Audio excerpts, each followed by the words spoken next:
Histoire. Le vizir perfide. Un roi d'autrefois avait un fils unique, qu'il contractait en mariage avec la fille d'un autre roi. Mais la jeune fille, douée d'une grande beauté, avait un cousin qui la cherchait en mariage et qui avait été rejeté. C'est pourquoi il envoya de grands présents au vizir du roi dont nous venons de parler, le priant d'employer quelques stratagèmes par lesquels détruire le fils de son maître, ou de l'engager à abandonner la demoiselle. Le vizir consentit. Alors le père de la jeune fille envoya trouver le fils du roi, l'invitant à venir se présenter à sa fille, pour la prendre pour femme, et le père du jeune homme l'envoya avec le perfide vizir, accompagné de 1000 cavaliers et pourvu de riches présents. Alors qu'il traversait le désert, le vizir se souvint qu'il y avait près d'eux une source d'eau appelée Isizara, et que quiconque en buvait, s'il était un homme, devenait une femme.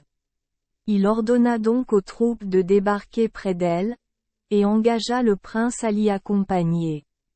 Lorsqu'ils arrivèrent à la source, le fils du roi descendit de son coursier, se lava les mains et but. Et voilà. Il est devenu une femme, sur quoi il cria et pleura jusqu'à s'évanouir. Le vizir lui demanda ce qui lui était arrivé, alors le jeune homme l'informa, et en entendant ces paroles, le vizir affecta d'être affligé pour lui et pleura. Le fils du roi renvoya alors le vizir vers son père pour l'informer de cet événement, déterminé à ne pas continuer ni à revenir jusqu'à ce que son affliction lui soit retirée ou jusqu'à ce qu'il meure.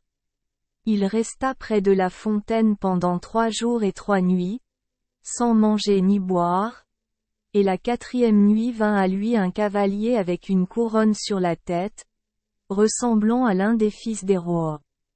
Ce cavalier lui dit: « Qui t'a amené, ô jeune homme, jusqu'ici ?» Alors le jeune homme lui raconta son histoire. Et quand le cavalier l'entendit, il eut pitié de lui et lui dit: « C'est le vizir de ton père qui t'a jeté dans cette calamité. Car personne parmi les humains ne connaît cette source, sauf un seul homme. » Alors le cavalier lui ordonna de monter avec lui. Il monta donc. Et le cavalier lui dit: « Viens avec moi chez moi, car tu es mon hôte cette nuit. » Le jeune homme répondit: « Dis-moi qui tu es avant que je t'accompagne. » Et le cavalier dit: « Je suis le fils d'un roi des djinns, et tu es le fils d'un roi des hommes.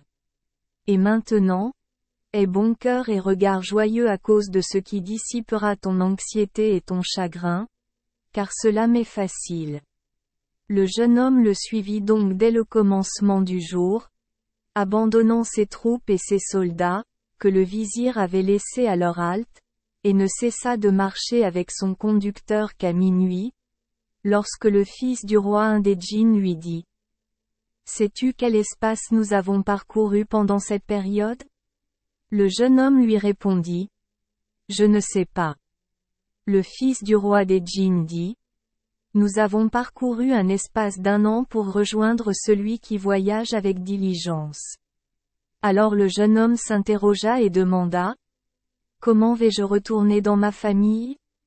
L'autre répondit: « Ceci ne te regarde pas. C'est mon affaire. Et quand tu seras remis de ton malheur, tu retourneras dans ta famille en moins de temps qu'un clin d'œil, car cela me sera facile. » Le jeune homme, en entendant ces paroles du djinni, faillit s'envoler avec un ravissement excessif. Il pensa que cet événement était le résultat de rêves confus et dit: « Loué soit la perfection de celui qui sait restaurer le misérable et le rendre prospère. » Ils ne cessèrent d'avancer que le matin, lorsqu'ils arrivèrent à un pays verdoyant et lumineux, avec de grands arbres, des oiseaux gazouillants, des jardins d'une beauté surpassante et de beaux palais. Et là-dessus, le fils du roi des djinns descendit de son coursier, ordonnant au jeune homme de descendre également de cheval. Il descendit donc de cheval, et les djinnis le prirent par la main, et ils entrèrent dans l'un des palais, où le jeune homme vit un roi exalté et un sultan d'une grande dignité, et il resta avec eux ce jour-là, mangeant et buvant, jusqu'à ce que le approche de la nuit. Alors le fils du roi des djinns se leva et monta avec lui. Ils sortirent et marchèrent de nuit avec diligence jusqu'au matin. Et voilà, ils arrivèrent dans une terre noire, inhabitée, regorgeant de rochers et de pierres noires, comme si elle faisait partie de l'enfer. Sur quoi le fils du roi des hommes dit au djinni: Quel est le nom de ce pays? Et il répondit: On l'appelle le pays sombre et il appartient à l'un des rois des djinns, dont le nom est Zu el-Jenaïn. Aucun des rois ne peut l'attaquer, et personne n'entre sur son territoire sans sa permission. Alors arrête-toi à ta place pendant que je lui demande sa permission. En conséquence, le jeune homme s'arrêta et le djinn s'absenta de lui pendant un moment, puis revint vers lui, et ils ne cessèrent d'avancer jusqu'à ce qu'ils arrivèrent à une source jaillissant de montagnes noires. Le djinni dit au jeune homme: Descendez. Il descendit donc de son coursier et le djinni lui dit: Bois à cette source. Le jeune prince en but, et redevint aussitôt un homme, comme il l'était d'abord, par la puissance de Dieu, dont le nom soit exalté. Ce dont il se réjouit avec une grande joie qui ne pouvait être dépassée. Et il dit au djinn: Ô mon frère, quel est le nom de cette source? Le djinni répondit: On l'appelle la source des femmes. Aucune femme n'en boit sans devenir un homme. Louez donc Dieu, remerciez-le pour votre restauration, et montez sur votre coursier. Alors le fils du roi se prosterna, remerciant Dieu, dont le nom soit exalté. Puis il monta à cheval, et ils voyagèrent avec diligence pendant le reste de la journée jusqu'à ce qu'ils soient retournés au pays des djinnis, et le jeune homme passa la nuit dans sa demeure de la manière la plus confortable, après quoi ils mangèrent et burent jusqu'au soir suivant, lorsque le fils du roi des djinns lui dit: Veux-tu retourner dans ta famille cette nuit? Le jeune homme répondit: Oui. Alors le fils du roi des djinns appela l'un des esclaves de son père, dont le nom était Rajiz, et lui dit: Emmène ce jeune homme d'ici et porte-le sur tes épaules, et ne laisse pas l'aube l'atteindre avant qu'il ne soit mort. Avec son beau-père et sa femme. L'esclave répondit: J'entends et j'obéis, et je le ferai avec des sentiments d'amour et d'honneur. Puis l'esclave s'absenta un moment et s'approcha sous la forme d'un Efri. Et quand le jeune homme le vit, sa raison s'enfuit et il fut stupéfait. Mais le fils du roi des djinns lui dit: Aucun mal ne t'arrivera. Montez sur votre coursier. Montez sur ses épaules. Le jeune homme monta alors sur les épaules de l'esclave, et le fils du roi des djinns lui dit: Ferme les yeux.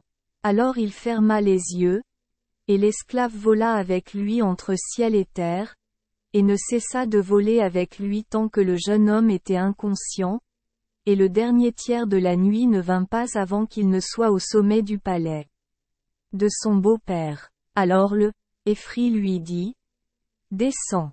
Il descendit donc. Et le Efri lui dit: Ouvre les yeux. Car c'est le palais de ton beau-père et de sa fille. Puis il la quitté et est parti. Et dès que le jour parut et que l'inquiétude du jeune homme se calma, il descendit du toit du palais. Et quand son beau-père l'aperçut, il se leva et le rencontra, étonné de le voir descendre du haut du palais, et il lui dit: Nous voyons d'autres hommes entrer par les portes, mais toi tu viens descendre du ciel. Le jeune homme répondit: Ce que Dieu, dont la perfection soit exaltée et dont le nom soit exalté, désiré est arrivé. Et quand le soleil se leva, son beau-père ordonna à son vizir de préparer de grands banquets, et le mariage fut célébré. Le jeune homme y resta 2 mois, puis partit avec sa femme vers la ville de son père. Mais quant au cousin de la demoiselle, il périt à cause de sa jalousie et de son envie. Merci les enfants des Esperluette Croisillon 39. Avoir écouté des contes de fées au jour Esperluette Croisillon 39. 8. Espérons que les histoires apporteront aux enfants des moments heureux et significatifs. Si vous aimez notre chaîne, veuillez appuyer sur le bouton S Esperluette Croisillon 39. Abonner, pour ne manquer aucune histoire intéressante. Je vous souhaite une bonne nuit de sommeil et de beaux rêves. Rendez-vous dans la prochaine histoire.